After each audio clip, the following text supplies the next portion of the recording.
બાલુબા કન્યા વિદ્યાલય દ્વારા cancer awareness કાર્યક્રમ યોજાયો। મહારાણી બાલુબા કન્યા વિદ્યાલય દ્વારા શાળા ખાતે કેન્સર અવેરનેસ પ્રોગ્રામનું આયોજન કરવામાં આવ્યું હતું।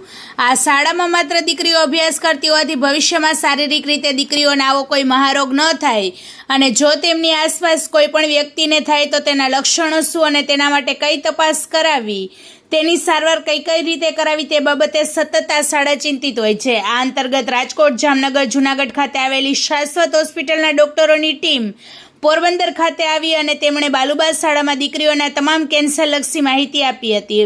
ડૉક્ટર રૂહી કુમાર જેવા સફળ આ કેન્સર સર્જન છે, તેઓ ખાસ આવેલા અને બાલુબા કન્યા શાળાની દીકરીઓના કેન્સર અંતર્ગત ખૂબ સુંદર માહિતી આપી હતી અને સમજાવ્યું કે કેન્સરની તપાસ કેવી રીતે કરી શકાય અને પોતાને તમારા શરીરના ફેરફાર કેમ હોય તે જોઈ શકાય, કેન્સર ન થાય તે માટે શું કરી શકાય અને તેના સાવચેતીના પગલાં કઈ રીતે લઈ શકાય, સર્વાઇકલ કેન્સર માટે રસી પણ આવી ગઈ છે, તે ક્યારે અને કઈ રીતે લેવી તે બાબતની પણ માહિતી આપી હતી। શાળાની વિદ્યાર્થીનીઓને સમજાય તે ભાષામાં ખૂબ જ હળવા શબ્દોમાં દરેક માહિતીઓ આપી હતી।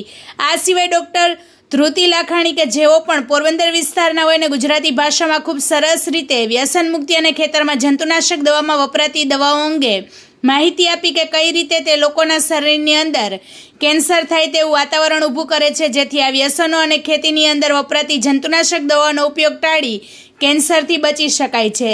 સમગ્ર કાર્યક્રમ પછી વિદ્યાર્થીનીઓ દ્વારા ખૂબ બધા પ્રશ્નો અંગત રીતે પૂછવામાં આવ્યા અને શિક્ષિકાઓએ પણ ખૂબ માહિતી આ બંને ડૉક્ટરો પાસેથી લીધી હતી। આ તમામ માહિતી તે લોકોને ઉપયોગી થઈ તેવી જાણકારી આપી હતી।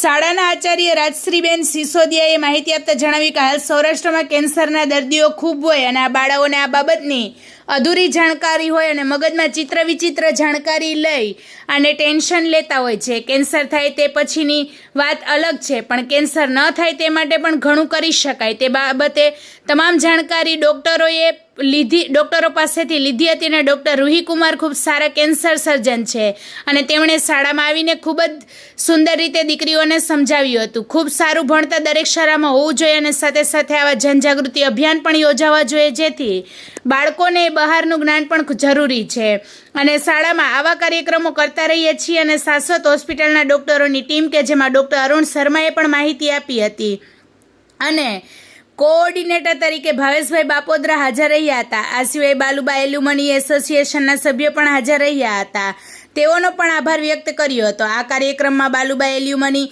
એસોસિએશનના દુર્ગાબેન લાદીવાલા, નિધિબેન શાહ, ભાવનાબેન છેલાવડા અને ડૉક્ટર નૂતનબેન ગોકાણી હાજર રહ્યા હતા અને સમગ્ર પ્રોગ્રામ ખૂબ સુંદર રીતે આયોજિત કરેલું હોવાનું જણાવાયું હતું અને ડૉક્ટરોની ટીમે પણ બાલુબા શાળા અને સમગ્ર ટ્રસ્ટી મંડળનો આભાર વ્યક્ત કર્યો હતો। રિપોર્ટર સિદ્ધાર્થ બુદ્ધદેવ, પોરબંદર। વધુ સમાચાર જોવા માટે અમારી યુટ્યુબ ચેનલને સબસ્ક્રાઈબ કરો અને અમારા ફેસબુક પેજ અને ઇન્સ્ટાગ્રામ પેજને ફોલો કરો। નમસ્કાર। આજે બાલુબા કન્યા નવી એજ્યુકેશન સોસાયટી, બાલુબા એલ્યુમની એસોસિએશન અને શાળાના સહયોગથી કેન્સર અવેરનેસ અંગેનો પ્રોગ્રામ રાખવામાં આવ્યો, જેમાં રાજકોટની પ્રખ્યાત હોસ્પિટલ શાશ્વત હોસ્પિટલના doctor Ruhi madam, doctor Dhrutiben અને ડૉક્ટર અશોકભાઈ આવી અને વિદ્યાર્થીઓને કેન્સર અવેરનેસ વિશે માહિતી આપે છે અને જરૂરી સૂચનો આપે कन्या विद्यालय में क्यों आए थे? मैम, जो हमें कैंसर की जो जानकारी मिलनी चाहिए वो बिल्कुल शुरुआत से मिलनी चाहिए।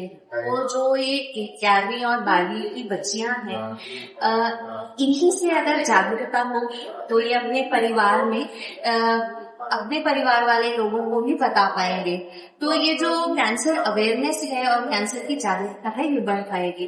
बाकी तो ये मैं आपका आभार मानूंगी कि आपने हमें बुलाया और आपने हमें ये मौका दिया कि हम लड़कियों से कैंसर के बारे में बात करें। बालुबा स्कूल है वो सिर्फ गर्ल्स का है, इसलिए प्रिंसिपल ने आप लोग को सबको इधर बुलाया और एक अच्छा इनिशिएटिव बच्चों को मिले, लड़कियों को, इसके लिए आप सब लोग आए और सब अच्छा लगा। आपको कैसा लगा? मुझे आके यहाँ बहुत अच्छा लग रहा है, क्योंकि एक तो